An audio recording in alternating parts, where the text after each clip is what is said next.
ఇన్ని సేవా కార్యక్రమాలు చేస్తున్నారు, ఇవన్నీ సొసైటీకి యూజ్ అయ్యేది చేస్తున్నారు. రాబోయే కాలంలో ఏమైనా రాజకీయాల ప్రవేశం ఏమైనా చేసేది ఉందా మేడం? ఆలోచన ఏమైనా ఉందా? అన్నిటికన్నా ముఖ్యమైన విషయం ఏం తెలుసా నాన్న,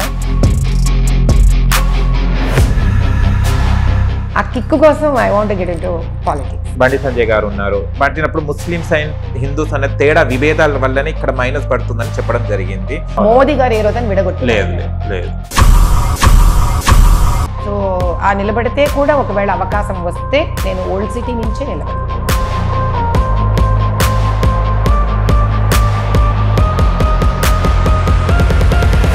హాయ్ హలో నమస్తే, welcome to social post TV. నేను మీ యాంకర్ పప్పు. ఈ రోజు నేను ఒక స్పెషల్ గెస్ట్ కాదండి, నాకు ఒక స్పెషల్ వ్యక్తి. ఆయన ఇన్స్పిరేషన్, తను చాలా వరకు స్త్రీ శక్తి అని చెప్పొచ్చు. మాధవిలత గారితో ఉన్నాను. తను ఎన్నో కార్యక్రమాలు చేస్తుంటారు, ఒకటా రెండా చెప్పడానికి అసలు లిస్ట్ సరిపోదు చెప్పడానికి. తను ప్రతి ఒక్క సామాజిక సొసైటీని తన అంటూ ఒక ఫ్యామిలీ అనుకుంటుంది, కుటుంబం అనుకొని తను ప్రొసీడ్ అవుతుంటుంది. చాలా సేవా కార్యక్రమాలు చేస్తుంటారు. ఇవాళ మా స్టూడియోలో రావడం జరిగింది, అది మా అదృష్టంగా భావిస్తున్నాం మేము. నేను ఆ ఇంటర్వ్యూ చేస్తున్నప్పుడు చాలా హ్యాపీగా ఫీల్ అవుతున్నాను. ఇప్పుడు మనం కొన్ని డిస్కషన్ చేద్దాం, మేడంతో కొన్ని క్వశ్చన్స్ చేద్దాం, ఆయన మాధవిలత గారితో ఇంటర్వ్యూ చేయడానికి ప్రయత్నిద్దాం. నమస్తే మేడం. నమస్కారం. ఎలా ఉన్నారు? అద్భుతంగా ఉన్నాను, చాలా హ్యాపీగా అనిపిస్తుంది మీరు మా స్టూడియోలో నేను మీకు ఇంటర్వ్యూ చేయడం.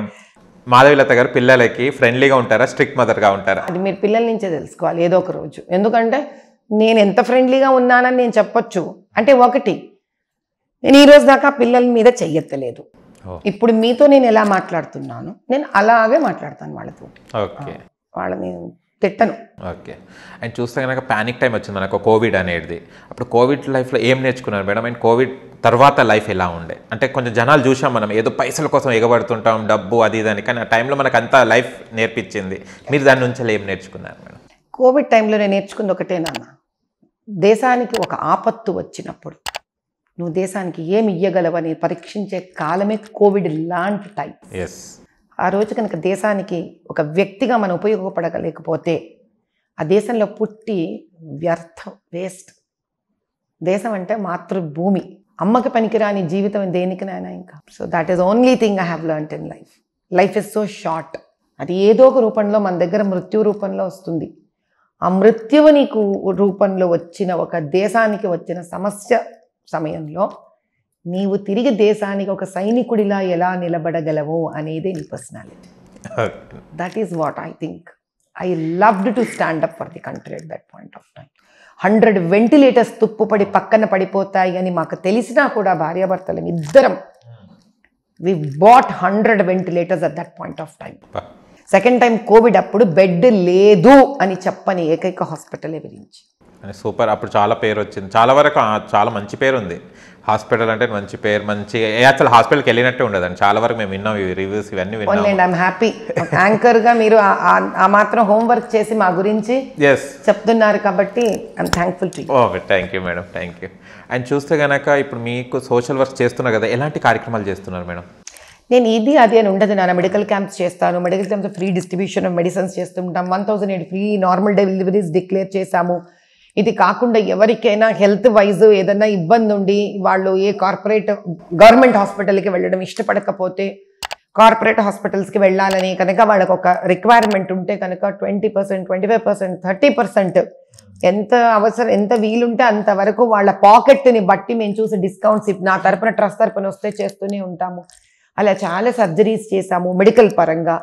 అది కాకుండా అన్నదానాలు చేస్తూనే ఉంటాము. అది కాకుండా ఇప్పుడు ముస్లిం లేడీస్కి చాలా మందికి వెళ్ళి నేను గ్రీవియన్స్ సెంటర్స్, ఈరోజు ఎందుకు చంద్రాయణ గుట్టలో నాకు గ్రీవియన్స్ సెంటర్ ఉంది, వెళుతుంటాము. వాళ్ళని వాళ్ళ ఇళ్లలోనే కూర్చుంటాను, వాళ్ళతో అర్థం చేసుకుంటాను, వాళ్ళని కౌన్సిల్ చేస్తాను, వాళ్ళకు ఒక నెల రోజుల రేషన్ సప్లై చేస్తుంటాను, వాళ్ళ బాధలు ఏంటి తెలుసుకుంటాను. వాళ్ళకి పాపం పెద్ద చదువు సంధ్యలు ఉండవు, వాళ్ళ స్కిల్ డెవలప్మెంట్ ఎలా ఇవ్వాలి, వాళ్ళ జీవనోపాధి ఎలా ఇవ్వాలి, అక్కడి నుంచి ఒక ఆర్ట్ మనిషి ఆలోచించే దృక్పథాన్ని మార్చాలి మనం.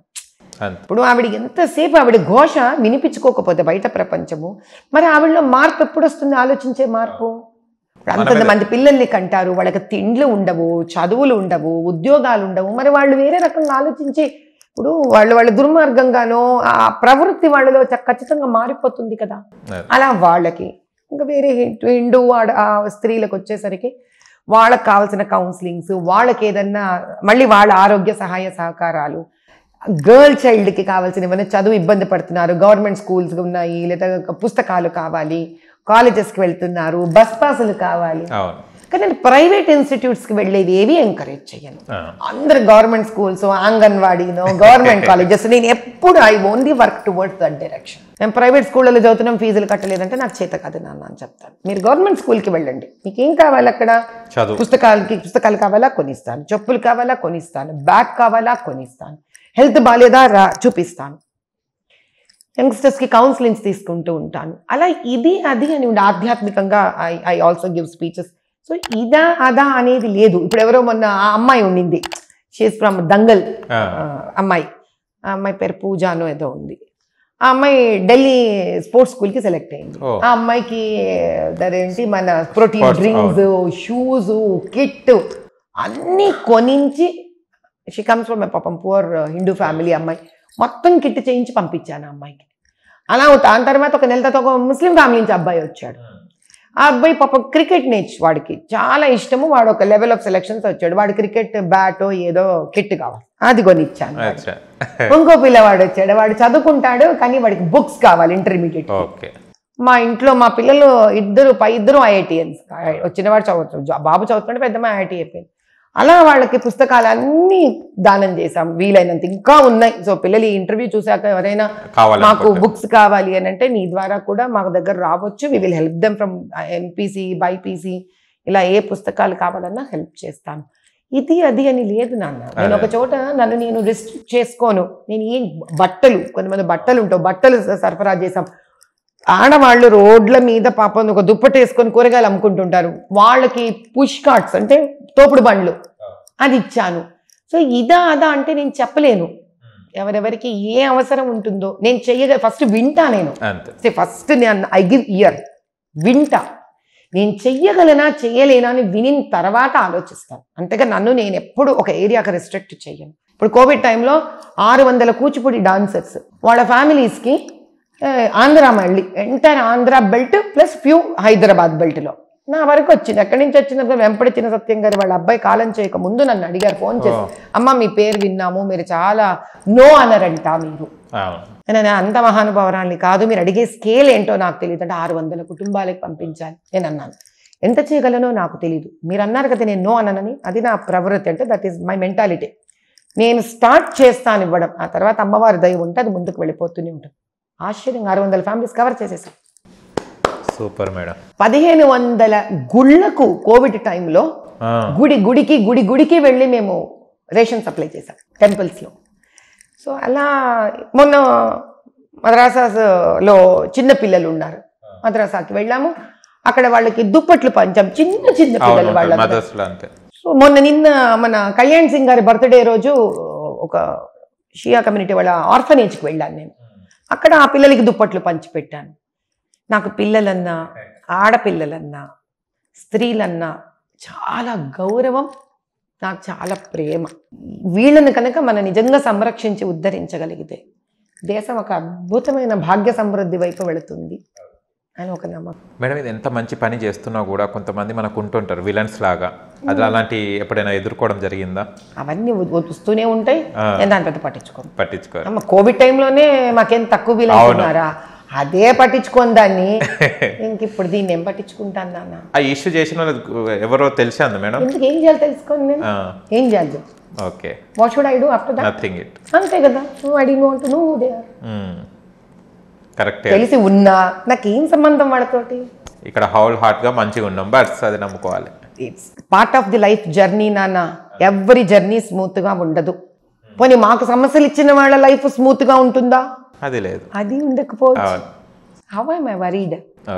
నా ధర్మో రక్షతి రక్షితః, ధర్మపదంలో వెళ్ళే సత్యహరిశ్చంద్రుడికే ఎన్ని బాధలు తప్పలేదు, అంతే. రామచంద్రుడికి ఎన్ని బాధలు తప్పలేదు. నేను ఎంత నాయన after all I'm a human being, నాకు రాకుండా ఉంటాయా?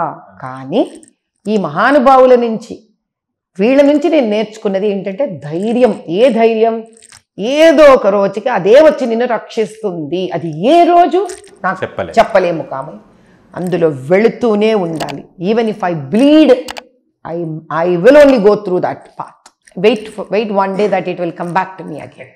ఓకే మేడం, ఇన్ని సేవా కార్యక్రమాలు చేస్తున్నారు, ఇది అన్ని సొసైటీకి యూజ్ అయ్యేది చేస్తున్నారు. రాబోయే కాలంలో ఏమైనా రాజకీయాల ప్రవేశం ఏమైనా చేసేది ఉందా మేడం? ఆలోచన ఏమైనా ఉందా? ఆలోచన తప్పకుండా ఉంది, వెళ్ళాలి అనే కోరిక కూడా ఉంది. ఎందుకంటే మీరందరూ అంటున్నారు అమ్మా ఇంత సేవ చేస్తున్నారు, ఈ సేవ ఇంకా ఇంకా ఇంకా ఇంకా ఇంకా చెయ్యాలి అని అంటే ఒక రకమైన ప్రభుత్వంలో భాగస్వామ్యం ఉంటే తప్ప ఇంకా ఇష్టం సేవ చేసే సిచ్యువేషన్ దొరకదు. అది ఆ ఇష్టం వచ్చినట్టు సేవ చేసే సిచ్యువేషన్ నేను ఎంజాయ్ చేయాలనుకుంటున్నాను. ఆ కిక్కు కోసం I want get into politics. So చూద్దాం, భగవంతుడికి నిర్ణయం ఉండాలి కదా. మనం ఎంత గట్టిగా ఆలోచించినా కూడా రాత ఉండాలి. మరి ప్రజలకి కూడా నా ఈ ఆలోచన సమ్మతమైతే వాళ్ళు కోరుకోవాలని నేను కోరుకుంటున్నాను. వాళ్ళందరూ కోరుకుంటే కనుక ఆశీర్వచనానికి తిరుగుండదు. కానీ ఈ ప్రజలు ఎట్లాంటి వాళ్ళు అంటే తప్పుగా అనుకోకండి. ఇప్పుడు ఒక మాధవీలత ఒక అమ్మగా అనుకుంటున్నారు అంటే ఒక సేవా కార్యక్రమం, కానీ పొలిటిక్స్లో వెళ్ళిన తర్వాత చాలా బాణాలు వచ్చేస్తుంటాయి. అదే బ్యాడ్ కానివ్వండి గుడ్ కానివ్వండి బాణాలు వచ్చేస్తుంటాయి. ఎలా ఎదుర్కొంటారు? అది ఎందుకు ఎదుర్కోవాలి? ఫస్ట్ దాన్ని నేను ఎందుకు అంత మేనేజ్ చేయాలి అనే టెన్షన్లు ఎందుకు ఉండాలి? వేసేవాళ్ళు వెయ్యనివ్వండి, ఓకే కదా. దట్ ఈస్ దేర్ నేచర్ అనుకోండి, వేయనివ్వండి. ఆ వేసే బాణంలో మీకు చాలా వరకు నేను జీవితంలో ఒక పాయింట్ తర్వాత వెన్ ఫిలసాఫికల్ లైఫ్ ఒక స్థాయి దాటి వెళుతున్నప్పుడు అది చాలా విషయాలు నేర్పిస్తుంది. ఒక బాణం వేసేటప్పుడు ఎవరైనా వాళ్ళు మీరు అన్నట్టు ఒక అపవాదు బాణం ఉండొచ్చు, లేకపోతే ఒక దృక్పథంలో నన్ను కించపరచాలనే బాణం ఉండొచ్చు. కానీ దాని నుంచి కూడా నాకు నేర్చుకోవడానికి ఏదో ఒక చిట్టి ఉంటుంది. వాళ్ళు ఏ ఉద్దేశంతో అన్నా వెయ్యనివ్వండి, but I will have something to take away from that. ఒక కుళ్ళిపోయిన పండు నుంచి మీరు ఏం తీసుకుంటారు చెప్పండి? What do you learn from a rotten fruit? కుళ్ళిపోయిన పండు నుంచి ఒక కుళ్ళిపోయిన పండు మీ ముందుంది, మీకేం అర్థం అవుతుంది దాన్ని బట్టి? దాని నుంచి మీకు ఆ సిచ్యువేషన్లో మీరు ఫస్ట్ ఏం చేయాలి? ఎందుకని? కుళ్ళిపోయింది కాబట్టి. కరెక్ట్. కాబట్టి కుళ్ళిపోయింది కాబట్టి దేనికి పనికిరాదు? యూజ్ చేయడానికి పనికిరాదు, తినడానికి పనికిరాదు. అది నేర్పించిందా లేదా మీకు? అది అంతే అంతే. నెక్స్ట్ ఏం నేర్పిస్తుంది? బాగా ఉన్న పండ్ల మధ్యలో కుళ్ళిపోయిన పండుని ఏరాలి అని నేర్పిస్తుంది. ఇది కూడా అంతే. అంతేగాని కుళ్ళిపోయిన పండు అయ్యో కుళ్ళిపోయిన పండు వచ్చింది, కుళ్ళిపోయిన పండు వచ్చింది అని దాని వాసన చూసి దాన్ని తినే ప్రయత్నం చేసి ఆ ఫంగస్ బ్యాక్టీరియా ఒక్క శరీరంలో తెచ్చుకొని ఇదా చేస్తాం మనం. తీసి పాడేయడం. అది నేర్పించిందా లేదా కుళ్ళిపోయిన పండు? అలా అన్నిటి నుంచి నేర్చుకుంటాను నేను. ఆ ఓపిక ఎంతకాలం ఉంటుంది అనేది పరమేశ్వరుడి దయ. అందుకే దైవారాధనలో ఉంటాను ఎప్పుడు. ఎందుకని? అటువంటి శక్తిని పాజిటివిటీని నాలో సదా ఏర్పరచు తండ్రి నీవు. ఈ భూమి మీద అన్ని రకాల వాళ్ళు జననం ఉంటుంది, నాలోనూ మంచి ఉంటుంది, నాలోనూ చెడు ఉంటుంది. బయట నుంచే కుళ్ళిపోయిన పండు గురించి ఎందుకు నేను ప్రశ్నించాలి? నాలో కూడా ఒక కుళ్ళిపోయిన పండు భాగం ఉండిండొచ్చు. ఆ కుళ్ళిపోయిన పండుని బాగున్న పండుని చెడపనివ్వద్దు. ఏ విధంగా అయితే బయట కనిపించే కుళ్ళిపోయిన పండు నేను తీసి అవతల పారేయాలనుకుంటున్నానో, నాలోని కుళ్ళును కూడా ఒకవేళ ఉంటే దాన్ని తీసి బయట పారేయని నా గురించే రోజు ప్రార్థిస్తున్నప్పుడు దేవుణ్ణి బయట ఉన్నదాన్ని నేను పట్టించుకోకుండా ముందుకు వెళ్ళాలనే శక్తి ఆయన ఇస్తాడు నాకు. ఓకే మేడం, ఇంత మీరు సేవా కార్యక్రమాలు చేస్తున్నారు అంటే కొంచెం క్వశ్చన్స్ అంటే వచ్చినాయి మనకు. ఏంటంటే విరించి హాస్పిటల్లో ఇంత పెద్ద పెద్ద ఫీజులు తీసుకుంటారు, ఎక్కువ ఫీజులు తీసుకుంటారు, ఇవన్నీ చేస్తారు, ఒక కార్పొరేట్ లాగా చేస్తున్నారు అని అంటుంటారు. ఇంత సేవ చేసేటోళ్ళు ఫ్రీగా సర్వీస్ ఎందుకు ఇయ్యరని క్వశ్చన్ అమ్మా, దీన్ని ఏమంటారు? సరే, మీ ఫస్ట్ పాయింట్ ఎంత ఫీజులు తీసుకుంటాం. నెక్స్ట్ టైం నన్ను ఈ క్వశ్చన్ వేసే యాంకర్స్ అందరికీ నా దగ్గర ఒక బిల్లు తీసుకొచ్చి మాట్లాడండి. బిల్లు తీసుకురాకుండా గాలికి నన్ను ప్రశ్నలు వేసే హక్కు మీకు ఎవ్వరికీ లేదు. ఓకేనా? నా సెకండ్ ఫేజ్కి ఆన్సర్ ఇస్తాను. ఫ్రీగా ఎందుకు చేయకూడదు? నేను గవర్నమెంట్ కాదు కదా. నన్ను ప్రశ్నించేటట్టు మీరు అందరు కార్పొరేటర్స్ని ప్రశ్నించాలి కదా. నేను ఫ్రీగా చేస్తా. డాక్టర్స్ జీతం ఎవరు కట్టాలి? హాస్పిటల్ ఎవరు రన్ చేయాలి? అక్కడ 14-15 మంది ఉద్యోగస్తులకి జీతం ఎవరు ఇవ్వాలి? వాళ్ళు కూడా లైఫ్ ఉంటుంది కదా, ఫ్యామిలీస్. మరి ఈ ప్రశ్న వేసే వాళ్లకు ఇది తెలీదా? తెలుసా తెలీదా? పోనీ మీ ఇంట్లో మీరు రోజు ఒక వ్యక్తికి ఫ్రీగా అన్నం పెట్టండి. మీరు తెలుస్తుంది, పెట్టండి మీరు ఫ్రీగా అన్నం. అది అంత కష్టం కాదు కదా. ఒక వ్యక్తికి రోజుకొక ఇంకో వ్యక్తికి, ఒక కుటుంబానికి రోజుకొక వ్యక్తికి ఫ్రీగా అన్నం పెట్టడమే చాలా చిన్న విషయానికే అంత కష్టంగా ఉన్నప్పుడు, ఇంత సేవ చేస్తూ డిస్కౌంటెడ్లు అంత వర్క్ చేస్తూ కానుపులు ఫ్రీ డెలివరీలు, నార్మల్ డెలివరీలు చేస్తూ ఎవరెంత వస్తే అన్ని మెడికల్ క్యాంపులు చేస్తూ ఫ్రీ డిస్ట్రిబ్యూషన్ చేసే నన్నే మళ్ళీ మీరు ఫ్రీగా ఎందుకు చెయ్యకూడదని ప్రశ్న వేస్తారా? అదే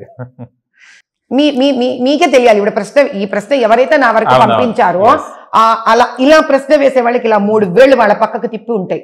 ఈ 3 వేళ్లకు వాళ్ళకి సమాధానం ఉందో లేదో వాళ్ళని చూసుకోమని చెప్పండి. ఓకే, కరెక్టే, నిజమే. మన ఇంటికి ఒక ఎవరైనా వచ్చినా కూడా ఒక మనిషికి పెట్టాలంటే ఆలోచిస్తాము. అలాంటిది మీరు ఒక సంస్థను మెయింటైన్ చేయాలంటే కంపల్సరీ ఫీజు ఏదైనా సంథింగ్ డొనేషన్స్ ఇచ్చేవాళ్ళని ఇవ్వమని చెప్పండి. అదే నేను ఆ డొనేషన్స్ ఎంత వస్తాయో, ఒక ₹1,00,000 డొనేషన్ ఇస్తే కోటికి ఇంకా నేను 25 లక్షలు 30 లక్షలు యాడ్ చేసి, ఇప్పుడు నేను చేసే 50 లక్షలు యాడ్ చేసి అంతా ఫ్రీగా చేసేస్తాను నేను.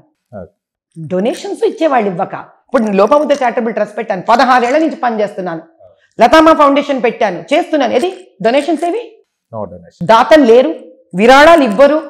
ఎవ్వరు ఇస్తేంత ఇస్తారు తెలుసా? ₹50, 116, ₹200. పాప ఆ ఇచ్చేవాడి కన్నా అంత మనసన్నా ఉంది. ఎవరికి ఉంది? వేయమనండి, CSR ఫండ్ వేయమనండి మాకు ఎవరన్నా. మా కంపెనీలు డబ్బులు మేమే వేసుకొని మేమే చారిటీలు చేస్తున్నాం. ఇంత 2 ట్రస్టులలో మీరు ఈ రోజు దాకా చూడండి, ఎవ్వరు పెద్ద దాతలు లేరు మాకు అసలు. No, you can take the entire list of bank account of my 2 trust. మా వారు తను పెట్టిన కంపెనీల నుంచి మేము సహాయం చేసుకొని చేసాం ఇవన్నీ, యజ్ఞంతో సహా. చాలా వరకు ఏమైనా ఎంత ఫండ్స్ వస్తున్నాయో, ఎంత డొనేషన్స్ కదా. వస్తున్నాయో మీరు నన్ను క్వశ్చన్ చేయగల, నేను ఓపెన్ చెప్పాను. అదే okay, nice. I will put my accounts open to all of you. Check my accounts. ఎవడిచ్చింది లేదు, స్వార్జితమే ఖర్చు పెట్టాం. అందుకే మా వారే నాకు ప్రప్రథమమైన దేవుడు నా జీవితంలో. ఎందుకంటే ఆయన సహాయ సహకారాలు లేకపోతే నేను ఏమీ చేసి ఉండేదాన్ని కాదు. Very cooperative husband for that matter. అంత దానకర్ణుడు ఆయన, నిజంగా ఓ రకంగా చెప్పాలంటే. కాబట్టి మేము ఇన్ని చారిటబుల్ వర్క్స్ చేస్తున్న అర్థమే అది. చేస్తూ మా పైగా ఈరోజు మీకు ఇంకో మాట కూడా చెప్తున్నాను. మా దగ్గర వచ్చి ఎవరైనా ఒక అనారోగ్యానికి కానీ, ఒక హెల్త్ ప్రాబ్లంకి కానీ, ఒక quotation what ever it is, ఒక బిల్ ఎంత అవుతుంది అని రాయించుకొని, మీరు అన్ని హాస్పిటల్స్ నుంచి బిల్స్ ఫస్ట్ తెచ్చుకొని ఎంత అవుతుంది అని ఒక కాస్ట్, మా హాస్పిటల్కి వచ్చి కాస్ట్ కనుక్కోమని చెప్పండి, కంపేర్ చేసుకోమని చెప్పండి. ఓపెన్ గా త్రో చేస్తున్నాను ఛాలెంజ్ మార్కెట్కి. కంపేర్ చేసుకోమని చెప్పండి, ఎవరికి చెప్పక్కర్లేదు కదా. ఇది we are always 25 to 30% less than the market. Minimum. మరి అది ఆ చారిటీ ఎవరికి ఇవ్వను నేను అనేవాళ్ళు దేవుని. అందుకే అన్నా, నాన్న బాణాలు వేసేవాళ్ళు నన్నేమీ చేసుకోలేరు, నన్ను విమర్శించేవాళ్ళు నన్నేమీ చేసుకోలేరు. ఎందుకంటే జీవితంలో ఇవన్నీ ఉంటాయి అని తెలుసుకొని, అదే జీవితం అని కూడా తెలుసుకొని నడవాలి.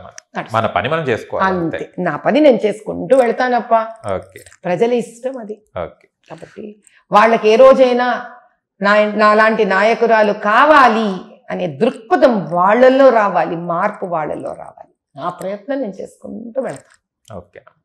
ఎవరైనా రాజకీయ నాయకులు సంప్రదించి, అంటే గత ఎన్నికలు జరిగాయి మొన్న రీసెంట్లీ, ఎవరైనా పిలవడం కానీ టికెట్ ఇస్తాను ఎవరైనా చెప్పడం జరిగిందమ్మా? ఏ పార్టీ నుంచి? పార్టీస్ నుంచి కొంతమంది నుంచి ఫోన్లు వస్తూనే ఉన్నాయి. నేను ఇంకా అంత అంటే నా ఆశయాలని కూడా అనుగుణంగా మ్యాచ్ అయ్యే పార్టీలో నేను చేరాలి కదా నాయన. అది కూడా ఇంపార్టెంటే కదా. రేపొద్దు నేను ఈ దృక్పథంతో వెళ్ళేటప్పుడు నన్ను ఆపకూడదు కదా పార్టీ. అలా నా మనసుకు నచ్చిన పార్టీ, నేను ఇష్టపడే పార్టీ మోదీ గారితో పనిచేయడం. So is been always my kind of a role model for me. ఆయన అంటే నాకు చాలా అభిమానం ఎక్కువ. అలాంటి మహానుభావుడి లీడర్షిప్లో పనిచేయాలి కాబట్టి నాకు బీజేపీ నుంచి అవకాశం వస్తే బీజేపీ తరఫున పనిచేయాలి అనేది నా కోరిక.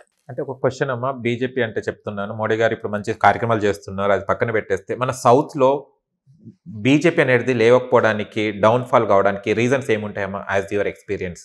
అంటే నార్త్లో బీజేపీకి చాలా వాల్యూ ఉంది, సౌత్కి వచ్చేసరికి ఉండదు. ఏం లేదమ్మా, దానికి సింపుల్ లాజిక్ ఏంటంటే మోదీ గారు నార్త్ ఇండియా వైపు నుంచి ఉండడం వల్ల ఆయనకు కొంచెం టైం పట్టింది to understand the south Indian pulse. అంతే. నా ఇప్పుడు చూడండి, ఈ ఎలక్షన్స్లో వాళ్ళు చాలా అగ్రెసివ్గా, నాకు తెలిసి మోదీ గారు కానీ, అమిత్ షా గారు కానీ, నడ్డా గారు కానీ, వీళ్ళందరూ కూడా, ఫర్ ఎగ్జాంపుల్ రాజ్నాథ్ సింగ్ గారు కానీ, వీళ్ళు మహానుభావులు పెద్దవాళ్ళందరూ ఈసారి బరిలోకి గట్టిగా దిగారు. మనకు తెలియట్లేదా? మొన్న అసెంబ్లీ ఎలక్షన్స్ లో మనకు ఆ తేడా తెలియలేదు. ఈసారి కూడా చూడండి, లోక్సభ ఎలక్షన్స్ కూడా నాకు తెలిసి they are into very strong way of understanding and thinking the local pulse. అసలు ఎవరు వీళ్ళు ఎలా ఆలోచన ధోరణి ఏంటి అని గట్టిగా అర్థం చేసుకొని దిగుతున్నారు. లాస్ట్ టైం ఈసారి మోదీ గారు, మన యోగి ఆదిత్యనాథ్ గారు, మన అస్సాం చీఫ్ మినిస్టర్, ఆయన వాళ్ళందరికీ కూడా ఎంత ఉధృతంగా వచ్చి ఇక్కడ క్యాంపెయినింగ్ చేశారు చెప్పండి.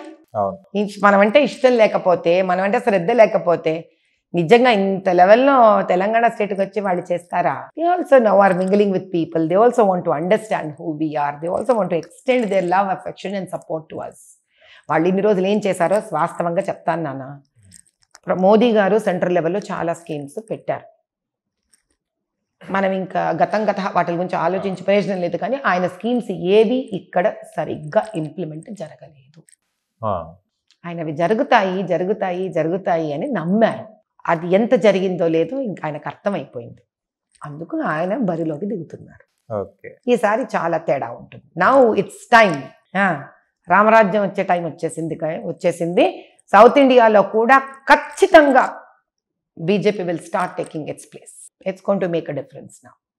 అంటే ఒకటే అమ్మా, ఇది ఇక్కడ ఒకటే వస్తుంది ఏంటంటే, బీజేపీ అనగానే ఒక ముస్లిమ్స్కి, హిందూస్కి, అంటే మీరు ఇప్పటిదాకా చెప్తుంటే మొత్తం ముస్లిమ్స్ని ఒక ఫ్యామిలీ లాగా ట్రీట్ చేస్తున్నారు. బట్ వెన్ ద మైక్ పట్టినప్పుడు కొంచెం ముస్లిమ్స్ అంటే ఇది భేదన బీజేపీ అనేది మైక్ పట్టినప్పుడు బండి సంజయ్ గారు ఉన్నారు, పట్టినప్పుడు ముస్లిమ్స్ అండ్ హిందూస్ అనే తేడా విభేదాల వల్లనే ఇక్కడ మైనస్ పడుతుందని చెప్పడం జరిగింది. మోదీ గారు ఏ రోజైనా విడగొట్టి మాట్లాడారా? మీరు విన్నారా? మనం అది మాట్లాడుకుందాం. మోదీ గారు ఏ రోజైనా విడగొట్టి లేదు. అది ఇంపార్టెంట్ నాకు. My ultimate father is Modi. నేను ఆయన నుంచి కదా నేర్చుకునేది. నేను ఆయన నుంచి అదే తెలుసుకున్నా. నా మనసు ఇలా ప్రవర్తించడమే, నాకు ఇలాగే తెలుసు ప్రవర్తించడం. ఆయన అలాగే ప్రవర్తిస్తున్నారు. అందుకే నా రోల్ మోడల్ ఎవరన్నాను? మోడీ గారు. అక్కడికే పెడదాం మనం. ఇంకా వేరే వద్దు మనకి conversation. You don't have to talk. మీరు ఎవరిని చూసి ఇన్ఫ్లుయెన్స్ అవుతున్నారంటే, ఫ్యామిలీలో ఒక ఫాదర్ని చూసి ఇన్ఫ్లుయెన్స్ అవుతాం మనం. Is your father, is your prime minister, is he not a clean man? Is a clean man. ఆయన ఏ రోజు విడగొట్టి మాట్లాడలేదు. నేను ఆయన నుంచి నేను అలాగే వర్క్ చేస్తాను. నాకు అందుకే కదా కంఫర్ట్ జోన్. నేనేమన్నాను మీతోటి? మోదీ గారి ఆధ్వర్యంలో నాకు పని చేయడం ఇష్టము. ఎందుకంటే ఆయన ఏ రోజు దేశాన్నంతా ఒకే రకంలో చూశారు. ఆయన ఎప్పుడు ఆయన ఒకరిని దూషించే ప్రయత్నం చెయ్యరు. ఆయన ఎప్పుడు డర్టీ పాలిటిక్స్ ప్లే చెయ్యరు. కాబట్టి I'm comfortable to work under him.